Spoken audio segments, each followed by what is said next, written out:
Sekarang gue mau ngajak lu nostalgia. Kita kupas abis sandiwara radio lawas Saur Sepuh. Hai kisah anak muda di masanya serta kisah anak muda zaman now yang berwawasan dengan rentang waktu luas. Sejauh pelemparan tombak pengetahuan gua, Saur Sepuh adalah sandiwara radio paling populer di era 80-an. Awalnya ini merupakan sandiwara radio produksi Radio Prambors yang dipesan untuk mempromosikan produk obat-obatan dari perusahaan farmasi Kalbe Farma. Kemudian Radio Prambors menunjuk Niki Kosasih untuk menulis skenario drama radio tersebut. Niki Kosasih menulisnya sekitar lebih dari 1 tahun. Setelah sempat ia beri judul Pamali yang berarti tabu, ia pun menggantinya menjadi Saur Sepuh yang berarti petua orang tua, yang ia ambil dari bahasa Sunda. Dalam versi Radio Prambors, Saur Sepuh bukanlah cerita tentang Brahma Kumbara. Setelah tayang, biro iklan yang ditunjuk perusahaan Kalbe Farma meminta Niki Kosasih untuk membuat sandiwara radio bersambung yang serupa tapi dengan cerita yang baru, karena mereka berencana untuk menyiarkannya di seluruh radio di Jakarta. Akhirnya lahirlah karya Saur Sepuh yang sangat fenomenal, yang teknis dan penyutradaraannya diserahkan kepada Indra Mahendra. Sandiwara Radio Saur Sepuh dalam kisah Pesanggrahan Keramat. Naskah karya Niki Kosasih dengan sutradara Indra Mahendra.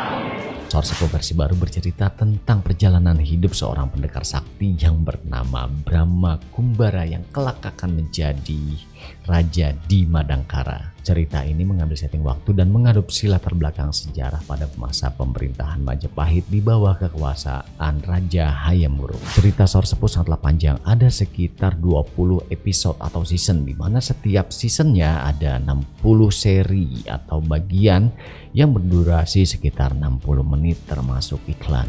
Judul episode atau season awalnya adalah Darah Biru, Perjalanan Berdarah, Singgasana Berdarah, Banjir Darah di Bubat, Sastrawan Jamparing, dan Satria Madangkara. Saur Sepuh disiarkan di berbagai stasiun radio, jadi di saat itu lo bisa pilih radio yang jamnya sesuai sama aktivitas lo tanpa khawatir terlewat. Serial ini memang berhasil memukau jutaan pendengar radio di seluruh pelosok Indonesia. Nah, karena sandiwara radio Saur Sepuh ini disponsori oleh Kalbe Farma, warga Lawas 62 jadi nempel banget sama iklan radio ini. Kalau mulas karena lucu, tidak ada obatnya. Tetapi kalau mulas karena diare, ada obatnya. Ada lagunya lagi. Stop, stop. Mules diare dan disentri. Perut melilit, kebirit-birit. Stop, stop. Kemudian saking populernya, sandiwara radio ini juga dibuat dalam versi film di tahun 1988. Film Saur Sepuh ini berhasil meraih nominasi pada Festival Film Indonesia atau FFI tahun 1988 untuk kategori penata musik dan penata artistik terbaik. Kemudian film ini juga meraih Piala Citra untuk penyuntingan film terbaik. Bunyi ledakan ajian cadas ngampar tadi terdengar sampai ke pinggiran bukit.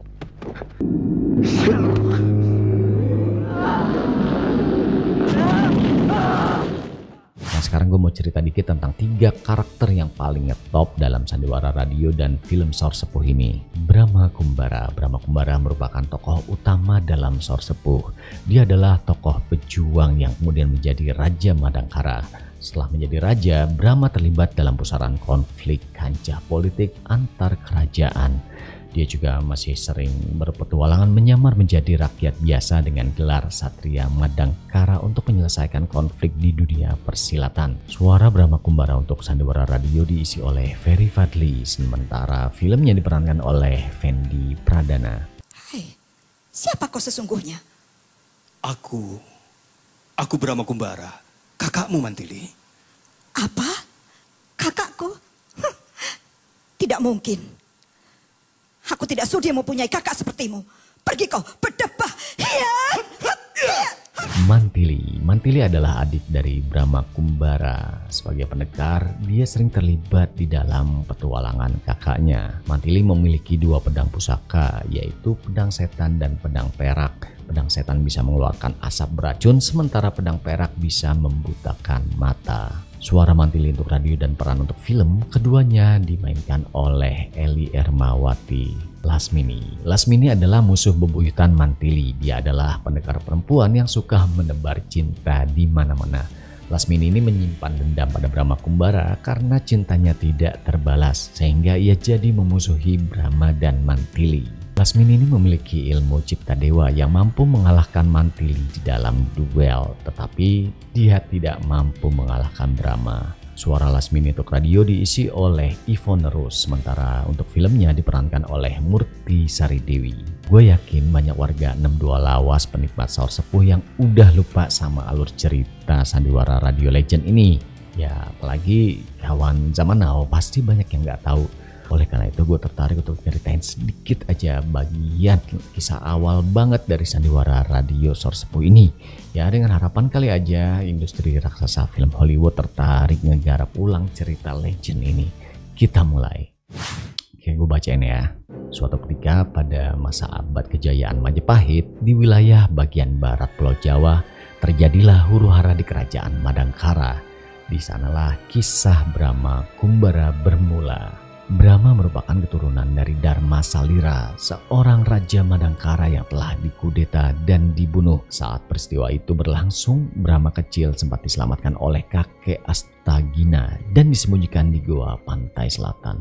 Sementara itu, ibu dari Brahma yaitu Gayatri juga berhasil diselamatkan lalu kemudian dinikahi oleh Tumenggung Ardalepa dan mereka nantinya mempunyai anak yang bernama Mantili. Tanpa ada yang tahu, di goa pantai selatan, Brahma kecil dibesarkan dan dididik langsung oleh kakek Astagina, guru silat sekaligus kakek kandung Brahma yang juga pernah menjadi Raja Madangkara. Selama di kawasan pantai selatan, Brahma sering melihat burung Raja Wali raksasa sehingga dia berharap agar suatu hari bisa menungganginya. Brahma pun tumbuh menjadi remaja. Kini dia telah memperoleh ilmu kesaktian tingkat tinggi, yaitu Ajian Bayu Bajra, Tapak Sakti, Tiki Beng, Malih Rupa, dan ilmu pamungkas yang saat itu paling dijaya.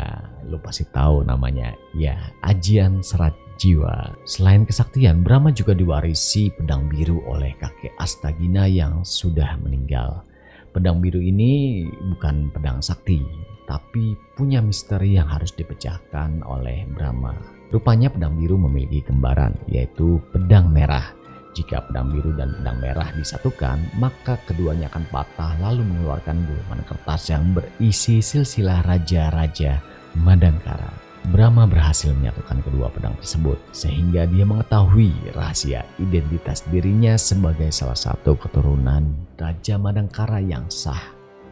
Kini Brahma merasa punya kewajiban untuk merebut kembali kerajaan Madangkara yang ternyata sudah menjadi jajahan kerajaan besar Guntala. Kini Brahma merasa punya kewajiban untuk merebut kembali kerajaan Madangkara yang ternyata sudah menjadi jajahan kerajaan besar Guntala. Brahma sadar dia tidak mungkin menghadapi musuh besar itu sendirian. Dia tentu harus menyusun kekuatan sepadan untuk melakukan perlawanan pada kerajaan besar. Dengan bantuan sahabatnya yaitu Gutawa, Brahma berhasil membentuk pasukan perang Dewangga. Setelah siap, Brahma pun memimpin pasukannya untuk berperang melawan kerajaan Guntala. Perang pun berkecamuk hebat. Pasukan perang Dewangga berhasil menekan. Tapi Brahma belum menang. Rupanya kerajaan Guntala memiliki pendekar yang sangat sakti, yaitu Temenggung Gardika. Musuh Brahma ini menguasai Ajian Serat Jiwa tingkat ke-10, tingkatan yang paling tinggi dari ilmu tersebut. Sementara Brahma belum mampu menguasai sampai setingkat itu. Setelah berduel sengit dengan Temenggung Gardika, Brahma harus menelan kekalahan. Untungnya dalam kondisi yang terluka parah, Brahma masih bisa diselamatkan oleh sahabatnya, burung Raja Wali raksasa. Hewan sahabatnya itu membawa Brahma kembali ke gua pantai selatan. Di sana, Brahma berhasil menemukan kitab asli Ajian Serat Jiwa yang selama ini hilang dan banyak dicari oleh para pendekar.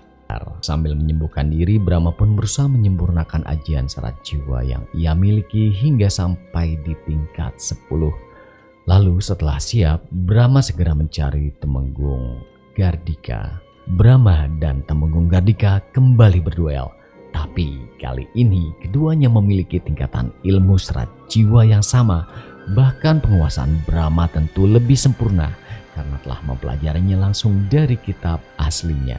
Gardika pun tewas dan tubuhnya hancur seperti tepung yang bertebaran. Setelah kemenangan itu, Brahma pun dinobatkan menjadi Raja Madangkara yang kini kekuasaannya jadi lebih besar karena berhasil menaklukkan kerajaan Guntala.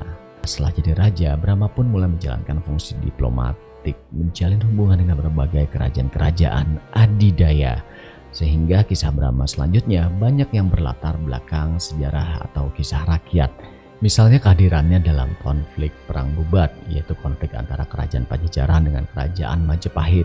Lalu hadir juga pada konflik perang saudara di Majapahit, yaitu perang Parekrek dan sebagainya. Begitulah sekelumit kisah konflik kekuasaan dalam Saur Sepuh. Sekarang kita colik dikit sekelumit kisah cintanya Brahma Kumbara. Suatu ketika dalam perjalanan Brahma Kumbara ke Angkara, ia jatuh cinta untuk pertama kalinya pada seorang putri raja. Tahu nggak siapa namanya? Bukan Dewi Paramita, bukan Dewi Harnum, tapi Putri Dori.